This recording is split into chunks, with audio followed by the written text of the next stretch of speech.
Blessings, my melanated people, God's people. Man, it is a beautiful day in the neighborhood. And I've been out here loving, living, and enjoying life. Man, it's good. Don't forget to like, comment, subscribe, and hit that notification button so that you'll be notified when I upload a new video. What I want to talk to you about today, melanated people, is, you know,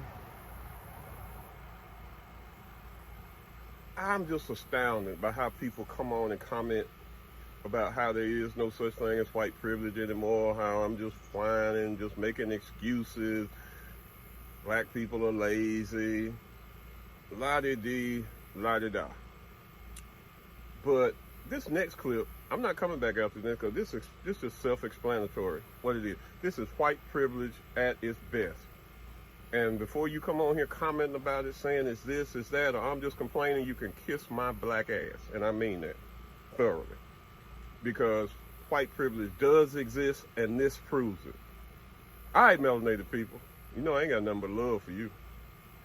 Enjoy this and check it out. And remember to kick those shoes off, put feet to soil, feet to grass, recharge those organs, take in some sun, and most of all, love your melanated self. Check this out, and man, this is just amazing. Tarnish Brett Favre's legacy. Well, I don't think none can tarnish it, because if you go back and look at his history when he played in the NFL, they should have tarnished it already. I talked to people that was in the room when Brett Favre went into the Hall of Fame, and nobody mentioned about text messages that he sent to that jet masseuse. Nobody mentioned anything about the addiction that he suffered from.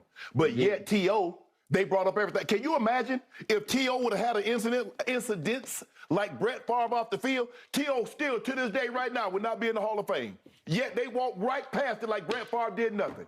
That is true. I give you that. The problem that I have with this situation, you got to be a sorry mofo to steal from the lowest of the low. Skip, Mississippi is the poorest state in our country.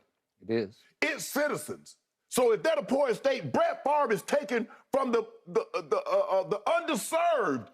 You made $100+ million in the NFL. And they're talking about, well, he didn't know. This is what Brett Favre texted. If you were to pay me, is there any way the media can find out where it came from and how much? So if you got to ask this question, is there any way the media can find out? You already know you're doing something wrong. The mere fact that you don't want anybody to know. So you know you're doing something wrong. And Skip, he wanted to seem so philanthropic. He wanted to change the perception of the narrative. He take money for some damn volleyball arena. Well, his daughter played.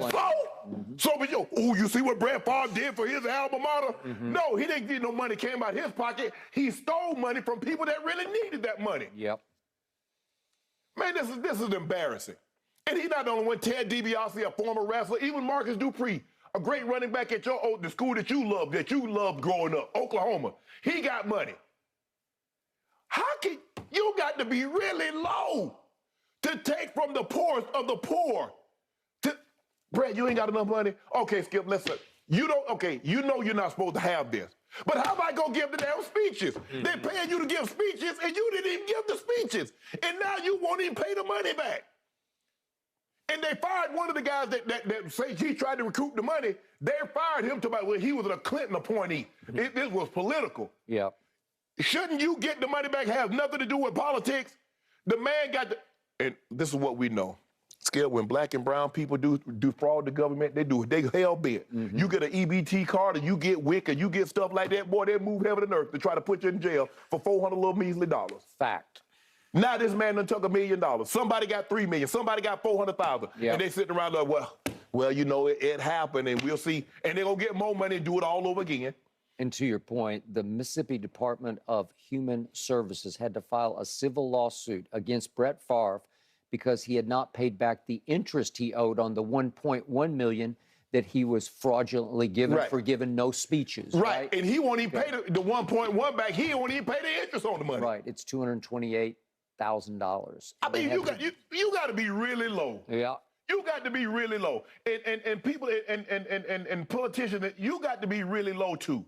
To know that this money is supposed to go to the most underserved, and you take it and give it to people that's made millions, or got millions or have the potential to make millions, and you're willing to do that, you're willing to let your people starve, you let your people go underserved, and Brett Favre, you took this money, ain't nothing, Skip, this is what we know. Yep. If people like you, there is nothing you can do to turn them against you.